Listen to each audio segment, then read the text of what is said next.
Saat ini saya berada di depan petilasan Perjanjian Giyanti yang dilaksanakan pada tanggal 13 Februari 1755 yang dulu ada di Dusun Giyanti, sekarang ada di Desa Jantiharjo di Karanganyar, Jawa Tengah.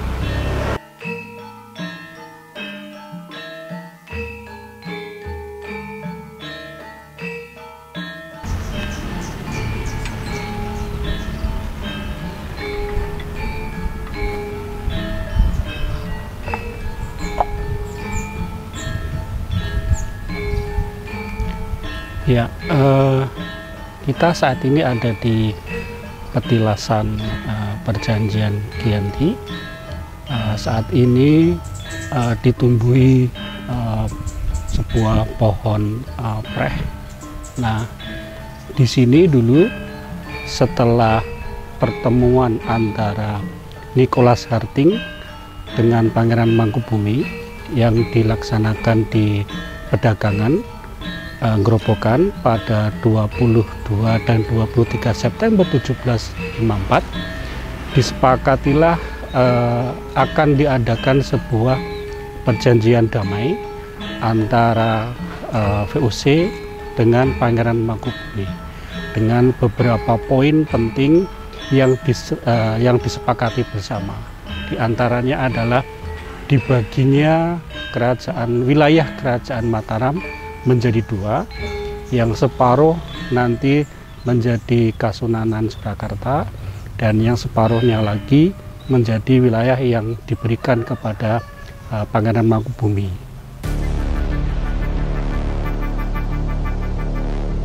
...20 km ke arah timur Keraton Mataram Surakarta terdapat sebuah situs bersejarah, yakni Situs Perjanjian Giyanti. Lokasinya di pinggir Jalan Raya Dusun Kerten, Kelurahan Jantiharjo, Kabupaten Karanganyar, Jawa Tengah. Diyakini di tempat inilah pada tanggal 13 Februari 1755 silam, Gubernur VOC Pantai Utara Jawa, Nicholas Harting, yang memegang kontrol atas Keraton Mataram Surakarta, menandatangani kesepakatan damai dengan Pangeran Mangkubumi yang isinya membagi wilayah Mataram menjadi dua. Sisi timur menjadi wilayah kekuasaan Kasunanan Surakarta, sementara sisi barat masuk wilayah kekuasaan Kasultanan Yogyakarta. Kesepakatan ini kemudian dikenal sebagai Perjanjian Giyanti atau disebut juga sebagai peristiwa Palihan Nagari. Perjanjian ini menyudahi peperangan yang telah berlangsung 8 tahun antara VOC Belanda di pihak Kasunanan Surakarta melawan pasukan Pangeran Mangkubumi.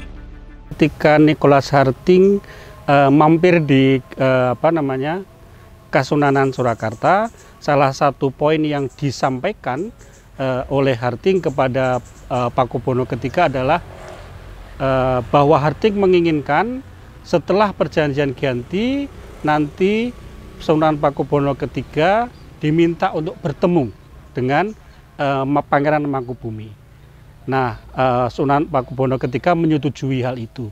Nah, oleh karena itulah maka kemudian 2 hari setelah Perjanjian Giyanti, yaitu tanggal 15 Februari 1755, itu dilakukan pertemuan Jatisari. Nah, Jatisari ini lokasinya ada di tengah-tengah antara Giyanti dengan Surakarta. Nah, pertemuan atau kesepakatan Jatisari ini mempertemukan untuk pertama kalinya Sultan Hamengkubuwono I dengan Sunan Pakubono III, keponakannya. Nah, inti dari pertemuan kedua Raja Jawa yang berdaulat itu adalah kesepakatan kultural, kesepakatan budaya, bahwa kemudian Pangeran Mangkubumi atau Sultan Hamengkubuwono I akan meneruskan atau melestarikan kebudayaan Mataram. Perjanjian Giyanti merupakan klimaks dari perselisihan berkepanjangan di tubuh internal Keraton Mataram yang terjadi sejak geger Pecino yang menghancurkan Keraton Mataram Kartasura tahun 1743. Keraton Mataram kemudian dipindahkan ke Desa Solo tahun 1745.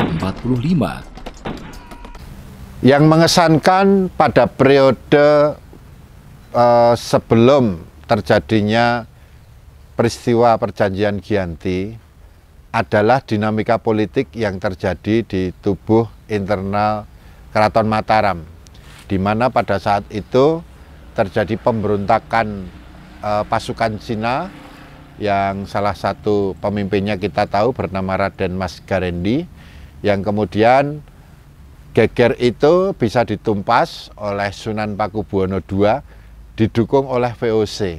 Nah, penumpasan pemberontakan pasukan Cina ini ternyata harus dibayar mahal oleh Keraton Mataram, karena kemudian lahirlah Perjanjian Ponorogo yang Mataram itu harus menyewakan pesisir utara Jawa mulai dari Jepara, Rembang, Surabaya, Madura hingga Blambangan kepada VOC. Nah, ini yang kemudian membuat sakit hati para pangeran di dalam Keraton Mataram Surakarta yang merasa bahwa kedaulatan raja dan juga potensi pendapatan Keraton Mataram itu diambil oleh VOC, sehingga mereka kemudian memilih untuk meninggalkan Keraton Mataram, termasuk juga dengan Pangeran Mangkubumi untuk melawan VOC, sehingga terjadilah yang kita kenal dengan peristiwa geger Mangkubumen.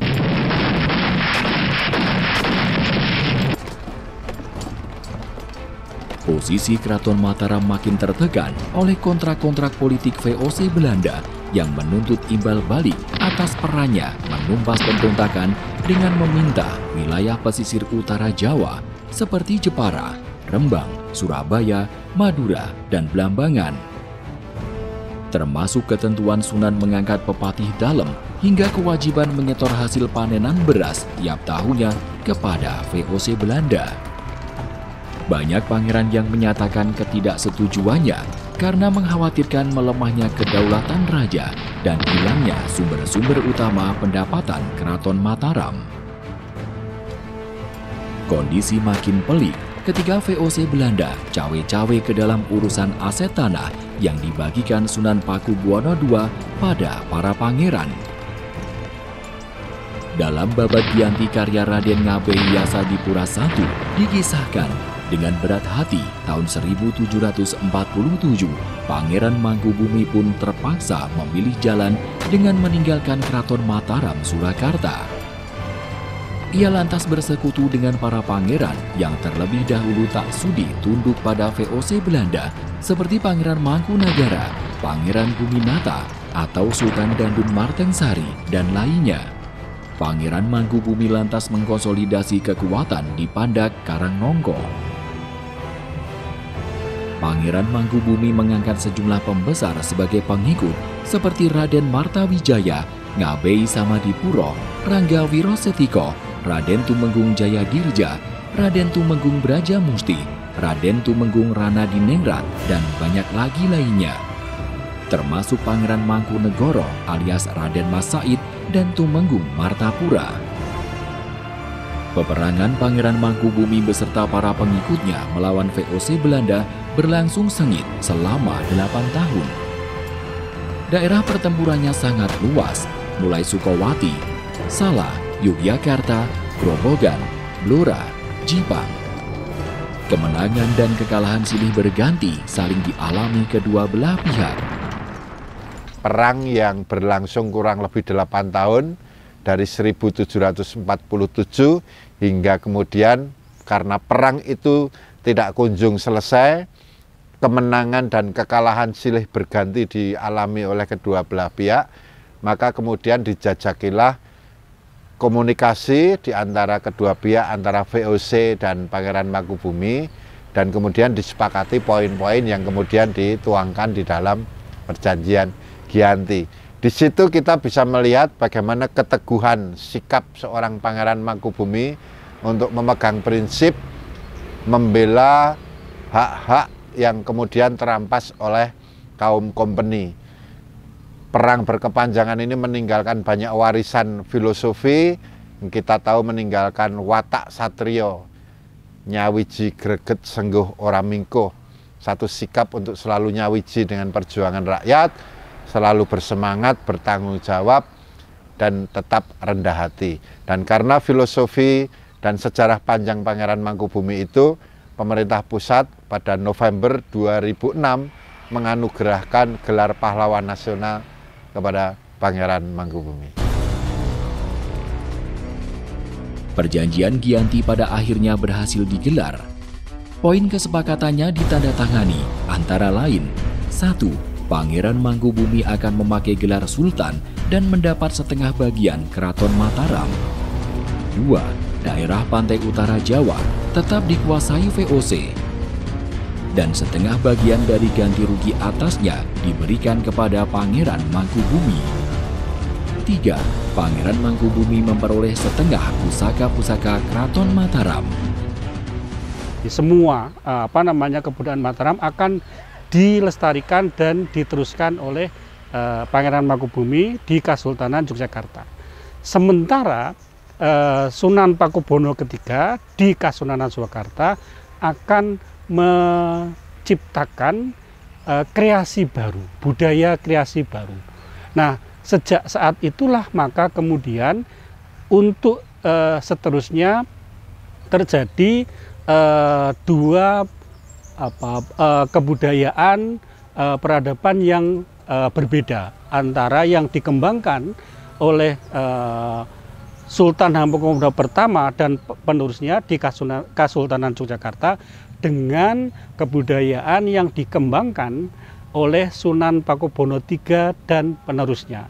Nah, di situ meliputi berbagai macam aspek kebudayaan, termasuk busana, kuliner, kemudian seni pewayangan, seni tari dan sebagainya. Itulah yang kemudian mendasari kedua kerajaan ini mengembangkan kebudayaan yang berbeda. Dua-duanya mempunyai keunggulan masing-masing dan dua-duanya menciptakan sebuah kreasi budaya yang menjadi kekayaan peradaban yang harus kita lestarikan pada saat ini. Selang 2 hari kemudian, pada tanggal 15 Februari 1755, bertempat di Desa Jatisari, tak jauh dari Keraton Surakarta, berlangsung pertemuan antara Gubernur Jawa Utara Nicholas Harting, Pangeran Mangkubumi, dan Sunan Pakubuwono III. Pertemuan ini melegitimasi poin-poin yang sudah ditandatangani dalam Perjanjian Giyanti.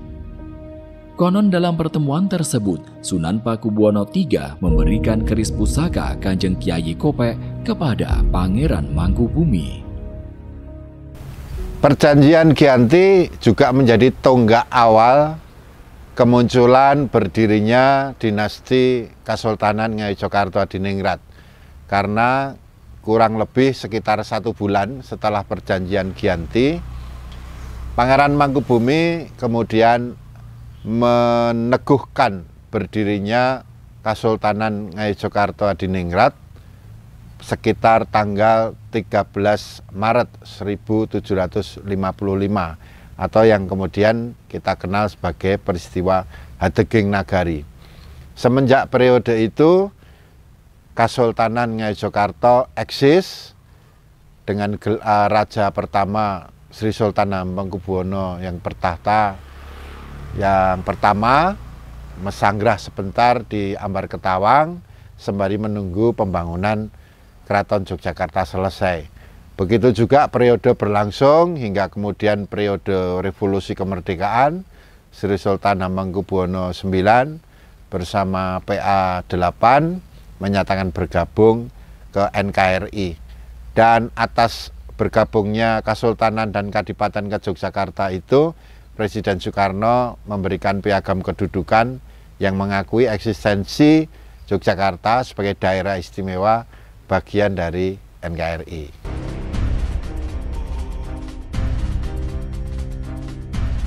Sebulan kemudian, tepatnya Kamis Pon 29 Jumadil Awal tahun B 1680 atau 13 Maret 1755, Pangeran Mangkubumi mengukuhkan berdirinya Kesultanan Ngayogyakarta Hadiningrat.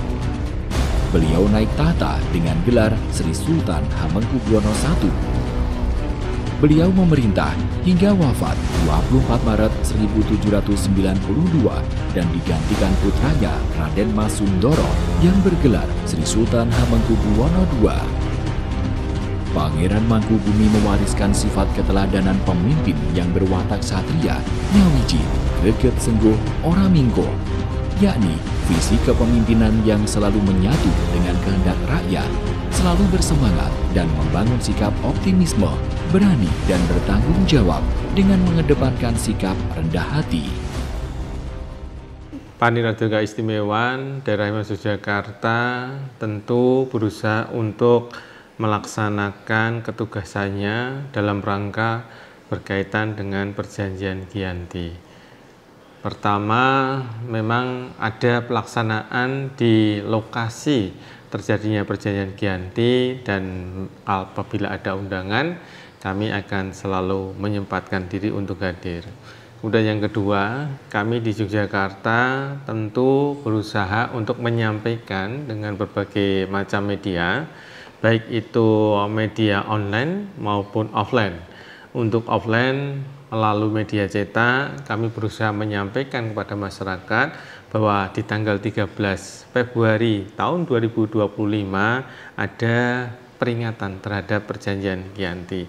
Kemudian kami juga menyampaikan melalui media online-nya, baik itu dengan acara entah semacam podcast ataupun juga bentuk yang berbeda yang memang kita peruntukkan untuk generasi milenial, antara lain dengan melalui wujud sinau sejarah. Kami menyadari bahwa media online merupakan cara mudah untuk menyampaikan kepada masyarakat. Namun kami juga melihat bahwa minat generasi muda untuk mengetahui sejarah secara langsung melalui media online juga tidak signifikan, sehingga kami bekerja sama dengan Asosiasi Guru Sejarah Indonesia dan Sekber Keistimewaan melakukan kegiatan-kegiatan roadshow ke sekolah-sekolah yang ada di daerah istimewa Yogyakarta. Harapannya dengan model sinau sejarah tersebut, maka generasi muda akan semakin tertarik untuk mengetahui keberadaan dari sejarah yang ada di Yogyakarta. Dan harapan kami bisa diambil oleh generasi muda tentang arti penting dari sejarah itu sendiri. Sampai saat ini kita sudah melakukan aktivitas kurang lebih ada 23 kali kita lakukan sinau sejarah mulai tahun 2023. Dan yang 18 berada di daerah kota Yogyakarta. Harapan kami ini menjadi bagian sarana untuk kemudian bertemu dengan adik-adik di SMA, ataupun nanti pada akhirnya juga tidak hanya SMA, mungkin SMP, mungkin yang lain, dengan harapan tentu ada interaksi. Karena kita melihat yang kemarin interaksi belum jalan dengan baik. Harapan kami dengan mendekatkan diri, dengan kita melakukan offline, bertemu langsung, maka interaksinya bisa semakin nyata. Dan adik-adik pun juga dengan serta-merta kalau ada yang perlu untuk dipertanyakan, bisa ditanyakan pada narasumber kompeten yang kita coba hadirkan.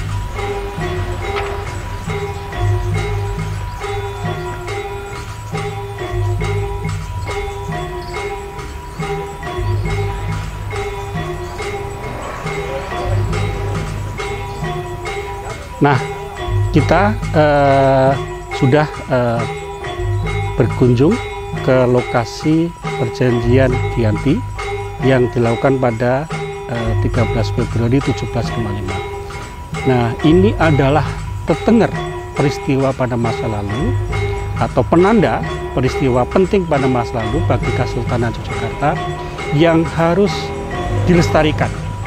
Kenapa? Karena dengan penanda ini maka memori ingatan historis terhadap peristiwa masa lalu itu masih bisa diwariskan kepada generasi mendatang, bahwa pada bukan tujuan kita untuk mengkultuskan atau mengagung-agungkan tempat ini, tetapi kita ingin membuat penanda bahwa di tempat ini pada masa lalu telah terjadi sebuah peristiwa penting bagi eksistensi Kesultanan Yogyakarta yang bagi masyarakat Yogyakarta itu merupakan sebuah pengetahuan yang harus diketahui sebagai bagian dari identitas kultural, identitas sosial, dan identitas bersama yang kemudian membangun masyarakat Yogyakarta menjadi sebagai sebuah masyarakat yang berkeadaban dan berkebudayaan Jawa.